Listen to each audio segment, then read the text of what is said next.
mga kapuso! Ako po si Allen Ansay. And I'm Sofia Pablo. At nandito po tayo sa Kapuso School Na Don Domingo Capistrano Memorial Elementary School dito sa Barangay Plaza Aldea, Tanay Rizal. At ngayon magaganap ang inauguration. So, tara. Sakit din tayo. Let's go!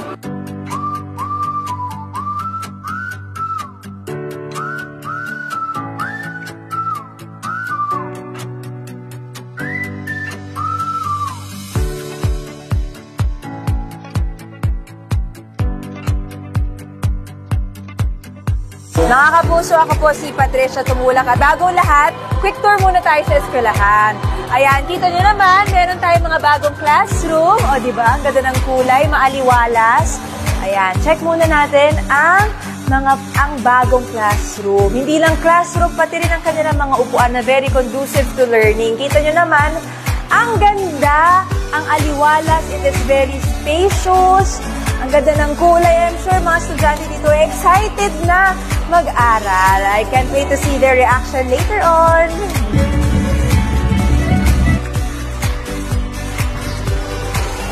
School is open.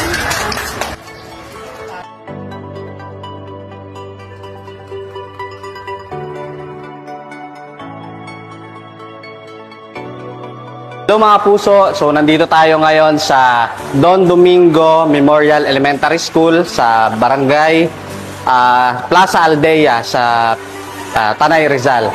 So katatapos lang nung ating ginanap na inauguration ceremony nitong tatlong classroom na ating inayos o ni-rehabilitate.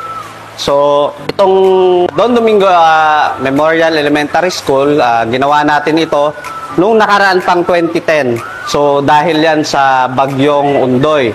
So ngayong 2025 ginawa natin siya, ni-rehabilitate natin after 15 years. Kasi itong Tanay and then yung Pililya, tinamaan siya ng dalawang bagyo which are yung bagyong Karina and then bagyong Enteng. So nakita natin upon ocular inspection na so kailangan na ng rehabilitation nitong mga classrooms natin. So isa itong Don Domingo Memorial Elementary School sa ating inayos. So ang features ng ating mga kapuso classroom, so una na natin ipapakita itong kisame. So itong kisame natin ay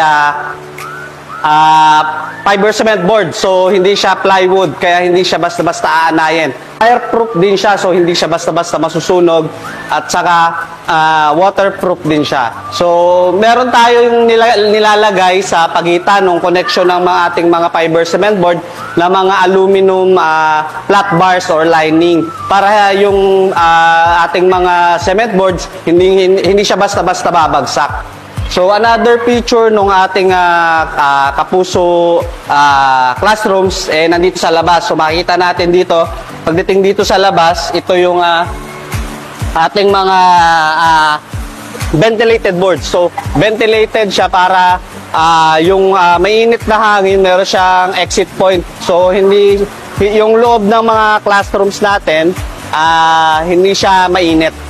So yan yung purpose, kaya ventilated boards yung nilagay natin dito sa ceiling eaves natin.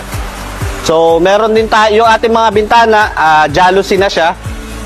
So Jalo Plus yung ginamit natin dito, and then ito mga jalousie natin. So ang iba pa natin ginawa rito sa Don Domingo Memorial Elementary School, yung CR inayos din natin. Tingnan natin dito sa loob.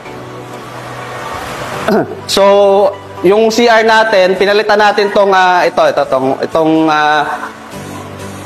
kanyang PVC door. So, syempre katagalan talagang masisira. Ito yung unang masisira sa kanya na part ng ating toilet. So, makikita natin dito, pinalitan natin lavatory. Itong lavatory natin, nilagyan natin siya ng countertop para hindi siya basta-basta malalaglag kahit na anuhan siya ng mga kabataan lambitinan. So pinalitan din natin yung mga toilet nila. So de-flush na siya para mas madaling paggamit ng ating mga kabataan. Itong mga McDo chairs natin, galing ito sa mga store ng McDo.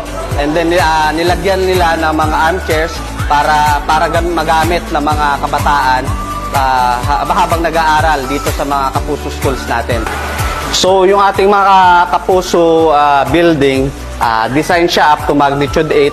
Hindi siya basta-basta masisira. And then yung roofing system natin, kaya niya up to 280 kilometers per hour ng wind speed ng mga bagyo. So, kahit na malakas yung bagyo, hindi siya basta-basta aangat. Kasi design siya na, kumbaga nakaipit yung ating mga bubong. May mga firewall siya sa gilid para hindi siya pasukin ng hangin.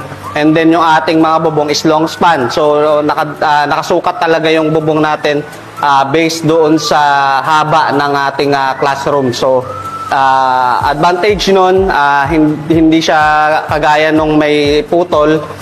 Yung diretso lang, hindi siya basta-basta papasukin ng hangin. Ako si Engineer Ernel Santua ng GMA Kapuso Foundation. Thank you.